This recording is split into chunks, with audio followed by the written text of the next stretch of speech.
Hi everyone, welcome back to another tutorial from Wake&Tech.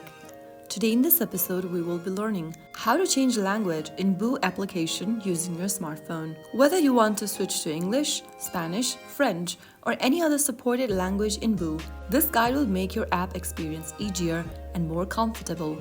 First of all, launch open the Boo dating application on your smartphone and make sure that you're logged into your account. Once you're logged into the home page of Boo, go ahead and tap on the menu button at the top left corner. Now from the expanded menu, click on Settings. Under the Settings page, go ahead and select Language. You can see App Language option at the top, tap on it and select a different language of your preference you want to change to. After selecting one of the language options, you'll be able to see immediate change. The app will automatically update the interface with your selected language. Changing the language does not affect your account info or matches. You can switch to any language anytime through the same process.